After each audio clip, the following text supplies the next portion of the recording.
What is your craziest or most interesting, I need a favor, no questions asked story? Not me, but a family member. He was USAF with a number of people under his command and stationed in Nevada, if I remember correctly. In the middle of the night, one of his guys shows up on his porch, banging on his door as if his life depended on it. "Sir, I've done messed up.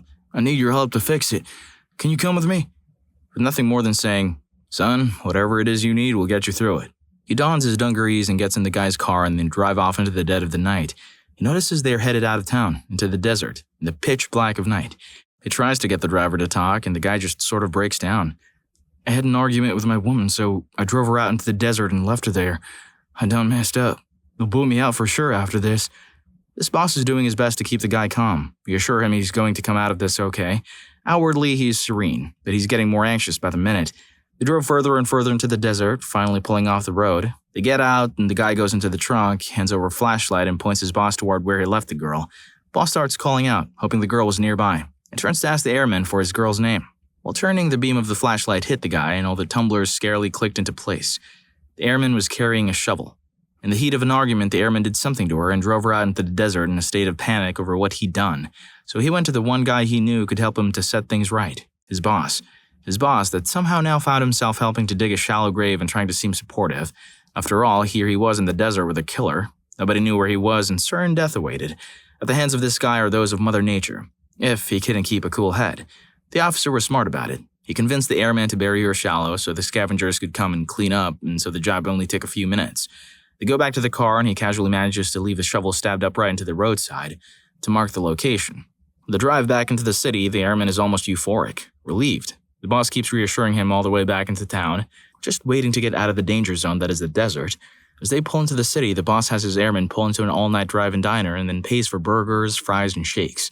When the meal's almost done, he tells the kid, "You know what you've got to do, son. You know I can't do it for you." The guy kinds of nods, walks over to a payphone, and dials up the cops to confess. Holy hell, that was intense. I kept worrying that he wouldn't make it, and then I realized, who the hell would have told you the story then? Story 2. Can I stand here and speak to you like we know each other? A girl was leaving a wedding reception alone from the cruise boat I worked on. I was on shore as passengers were leaving, and she came up and asked me this. I told her absolutely and jumped right into the role. She gave me a big hug and said how good it was to see me. Around then, I kept a smile on my face, but asked if something was wrong. As it turned out, there was another guest at the reception making her uncomfortable. She said he hadn't done anything specific, it was just a bad feeling, but she didn't want to go pointing him out or accusing him of anything. She just wanted to see him go to his car and leave before she went out to the lot. Once that happened, we chatted another few minutes before she was on her way. Story 3. Number 1, my best friend of 4 years called me in the middle of the night asking me to drive him from North Carolina to Minnesota. He said that we had to leave tonight, and I could never ask him about it in the future.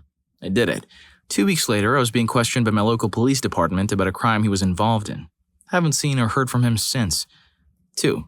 I had a friend who came into my house while I was cleaning. He was looking to be in a hurry and told me, "I need to borrow your car to run an errand. My dad won't let me take his car." Said friend had his license suspended recently and had a history with some unsavory people. So I ended up saying, "Yeah, totally, but I'm going with you and driving." He responds by telling me it wouldn't work that way. It worked that way, and yes, it was illegal substances. 3. Last one, friend asked me to loan him 500 euros. He would give it back in 2 days, but needed it right now. Gave him 500 euros. He gave me 2,000 euros the day after. I was a happy man. Story 4. I live in a sketchy town with a lot of crime and homeless people. It's practically impossible to exit your apartment without seeing someone homeless. However, they're generally really nice, and therefore I'm nice to them too. A few greet me when I walk by because I give them my leftovers sometimes. Well, one particular hobo and I are good friends. By friends, I mean we talked that one time when I was going home from a frat party and he told me I was aight. Anyway, he sauntered up to me one night when I was walking home and asked me to do him a favor. He wanted me to take another route home but didn't explain why. Now, I typically don't follow instructions from the homeless in the middle of the night, but something in my gut told me to listen to him. Probably because for the first time since I've seen him, he looked sober. So I did. The next day, I heard by word of mouth that a woman was violated. I don't remember if it was also murder or not, the route that I was going to take. That woman could have been me. I never saw Hobo Bro again after that. This reminds me of one of those cheesy There Are Angels Among Us Facebook stories some time ago. Story 5. I was going into work on a late Sunday afternoon, saying goodbye to my girlfriend at the time who would be leaving to go back home for the week. Best friend calls me as I'm about to ready to walk out the door. Answer, and from 1,500 miles away, he says he lost his job, doesn't have a place to stay, and has just enough money to drive to me. Could he live with me on the couch for a few months and get back on his feet? Initial phone conversation took less than 3 minutes. I knew he wasn't doing well prior, but didn't know how bad it got. He called after about a day on the road and explained more, and wanted to make sure that all was okay still. He arrived with less than $20, an old Buick, a backpack, and a small duffel bag. He arrived 2.5 days later, ended up borrowing around $1,000 to help get readjusted, stopped him from doing something crazy like enlisting, and helped get him a first job. He got 2 others while he was living with me. He stayed 9 months and left town with several thousand in the bank and re-enrollment in a master's program. Also broke me out of a funk and got me with a new desire to get myself to a better place. 10 out of 10 would absolutely do it again for him. Story 6. I was 17 and my father and mother traveled to the countryside for their 21st wedding anniversary. A few hours after they left, I got a call from my father saying he needed me to do something for him. The serious tone he used made me say, "Sure, absolutely," without knowing what he was about to ask. He told me to go out the front where there would be a wrapped present on the front of the driveway. He told me not to open it, look around to see if anybody was watching, and put it in my car and drive to a commercial waste dumpster up the road and throw it out. I then had thoughts like, is my father a dealer? And has he gotten himself in trouble with some gang? I asked him what the hell was going on, and he just reiterated that he needed me to do this for him without any questions or opening of the gift. I did exactly as he asked. I picked up the gift, made sure nobody was watching, and threw it out in the appropriate dumpster. I never found out exactly what was in that box and never opened it. However, shortly after, my mother became suspicious of him having an affair. After my father denied it, but his story unraveled over time. He was found by my mother in bed with another woman. My mom, shortly after, tried to end herself. They then both involved myself and my brother in painful attempts of pitting us against one parent or another. I later found out the box almost certainly just contained pictures of my dad with his mistress, whom he is now married to. I don't speak to my parents much anymore and moved interstate. Story 7. Our friend and his wife were raging junkies for almost 20 years. They've both been clean for 3 years, and at this point, his prostate cancer has returned after being in remission for several years. He had heart surgery about 3 months ago. A few weeks ago, he asked me if I could do him a huge favor. I told him, of course, because he was there for me when I was completely down and out and unconditionally gave what little he had when no one else could be bothered. He said, "You don't even know what I'm going to ask you yet." I told him that whatever he needed, I'd make it happen. Turns out he and his wife just wanted to ride to Hackensack, New Jersey so he could buy her a wedding ring. They've been married over 20 years and due to the substance habit have repeatedly pawned and ultimately sold off their wedding rings. Now they're clean and I feel they believe he doesn't have much time left. He wants her to have her wedding ring. I drove them last week. He couldn't get his legs in the car without help. After they went in and picked out and purchased the rings, he couldn't get out of the car to get lunch and pick up the rings when they were ready an hour later. It was a huge effort for him to take that ride and walk without his wheelchair. He spent all his savings in that set of rings. I took a few hours off from work and we had a picnic in a park in Hackensack. It wasn't a favor or an inconvenience. I felt lucky that they asked. You're such a good friend. If this story made you tear up like I did, don't forget to hit the like button and subscribe to my channel for more stories. Now let's get back to the video. Story 8. I have one.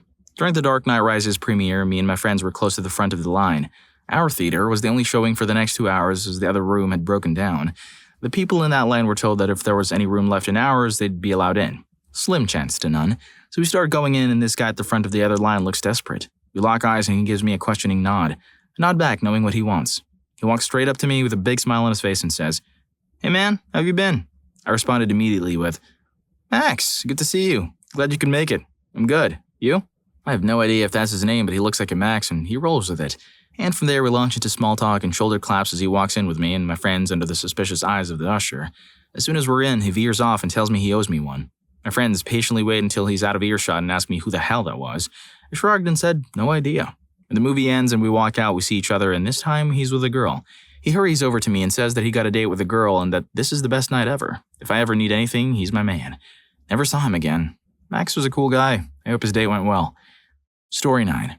While we were hanging out, my best friend got a call from his girlfriend. Now, she hardly let him out of his sight on any given day. So having some free time to sit around, chat, and play some games had become a vanishingly rare commodity. But now on this particular day, she really needed him. She didn't have a car and needed him to drive her and take her somewhere right away. He went, of course.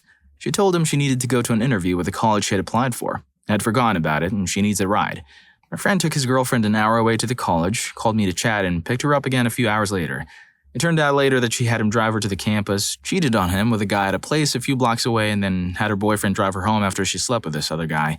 And that was the story of how my best friend finally realized he was in a failing relationship.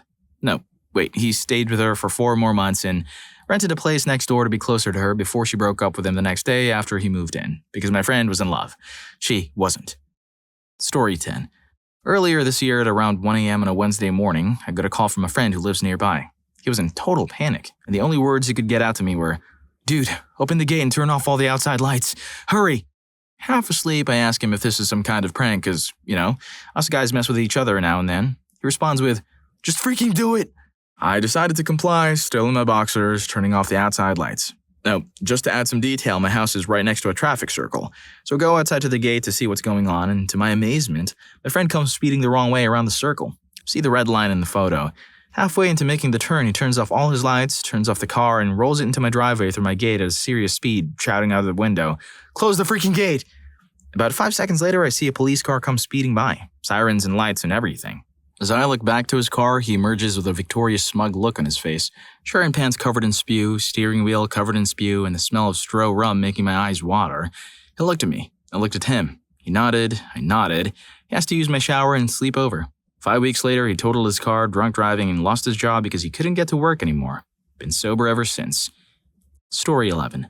A friend asked me to store some cooking equipment and related supplies. Bowls, pans, cooking utensils, some wine, whatnot. Turns out he'd been getting some as a kind of bonus from his boss, except his boss's boss wasn't aware of this, and then the police got involved. Felt zero guilt. Got a nice $500 bottle of wine out of it.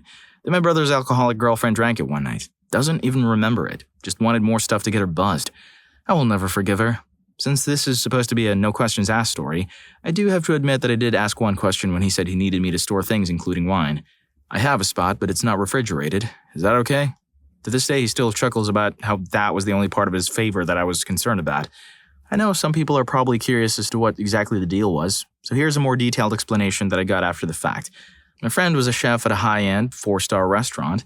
Now at a place like this, they're really serious about both health codes and presentations, so the amount of equipment they went through monthly was pretty significant. Scratch a mixing bowl? Chuck it. Dent in a saucepan? Chuck it. Even the slightest blemish on something the customer would see? It's gone. A lot of this stuff wound up with the staff at their homes. That wasn't all of the stuff that wound up at their homes, but the point is more that it's not like this stuff wandering off was really eating into the bottom line, or at least that's what my friend and most of the rest of the staff thought. Now, on his own, he probably wouldn't have taken much of anything home past the odd dented or scratched dish and whatnot, but his boss openly encouraged staff to use the employee equipment discount for basic stuff, and even the occasional bottle of wine when an employee really stepped up during a busy night or something else. The boss did the same himself, so nobody thought much of it. Flash forward a few months, and one night the boss is mysteriously absent. Eventually, they come to find he's down at the police station being interviewed on suspicion of felony theft. Everyone on staff is thinking this is a huge overreaction on some upper-level person's part, an attempt to scare the staff straight and kill off the employee equipment discount bonus in one go. Then they get more details. So at the time, my friend had taken a total of 6 of those bottles of wine, and he thought that was probably abusing things a bit. His boss had taken whole cases of wine. My buddy had maybe 8 creme brulee dishes. The boss had a few dozen. Pick an example of something my friend thought was on the border. The boss had 5 to 20 times as much, and that was just over the last year. So, long story is still short, they quickly realized that the police investigation was legitimate and they were all likely accomplices. A few people panicked and tossed all their stuff. Some, like my friend, decided to hide it until things were a bit less crazy. Importantly, nobody talked, so only the boss went down for it. Story 12. This story is really dependent on state of mind, context, or backstory. The first time I ever tripped, I was 17, still living at home. I dropped with a bunch of friends out in this cornfield around midnight the night before and was still tripping at 7 a.m. when everyone decided to leave. It made for a risky drive home, but that's where I was heading. I was looking forward to a shower when I pulled in our driveway to find my dad is home. And worse, he's standing in the front door. He ambushed me before I even got out of my car, said he needed my help with something, but we have to hurry. I'm like, why? Noticing he's carrying 2 handsaws, he's like, unlock the door, we're going for a little drive. So I unlock the passenger side door, he hops in, tells me to head up the hill near our house. I thought I was busted for sure, thinking he knew exactly what I had done. And trying not to give myself away, I just drove, slowly. He proceeds to tell me this ludicrous story. He's a bus driver for the city, and he said every day for like a decade he's seen this deer standing out near this hill every day. A beautiful 12-point buck. And that today when he was driving by there, he saw it had collapsed. I'm like, so? And he's like, you'll see. He has me park off the road up on the hill, hops out of the car and says, follow me. Before I know it, we're off walking in the side of this big road heading off towards the tree line about a half-mile out, each of us carrying a saw. I'm like, what are we doing here? And he kept on saying, you'll see, you'll see. Finally, we get near the tree line and sure enough, there's this giant buck laying on the ground, deceased. He He leans down and feels it. It's still warm, but definitely gone. I'm kind of grossed out as he's talking about it, and he's like, "Feel it." Then grabs my hand and presses it against this deer's flesh. Keep in mind I'm still tripping, so the whole time I'm like, "What the hell?" I yanked my hand back and now kind of mad. I'm like, "What the hell are we doing here, Dad? Why?" And he's like, "Well, I've seen this deer for so long, I always wanted to mount its head." I'm floored. I tell him, "Hey, there's no freaking way in hell I'm getting this deer's head. No freaking way." He looked kind of sad, like he honestly expected me to help him. Seriously, I don't know how he ever thought I'd help him with that. So after standing there for a minute, he's like, "Well, let's at least take its antlers. Here, I'll hold it. You saw it, we'll go." It was so insane, but much less insane than cutting off the thing's head. I said, "Fine." So tripping about 7:30 a.m., I saw off these antlers off this giant deceased deer, wondering the entire time if this is real. Am I really doing this? But it was real, and I did do it. So after Dad got his prize, we walked back to the car and drove home. For days after, every time I saw my dad, he'd talk about them, had them sitting on his coffee table, and he'd clank them together, talking about how we could use them for deer lure if we ever went hunting, which, by the way, we've never been hunting, ever. It was just insane, the whole thing. And the fact I was tripping just made it even more so. I'm just glad I talked him out of cutting off its head, because seriously, that would have probably scarred me for life. I'm pretty sure the dad knew he was tripping and was just doing that to mess with him. I hope you enjoyed the video, and if you made it this far, I'm sure you'll also enjoy. What's your, well, that escalated quickly, story? Story 2 is insane. See you on that video.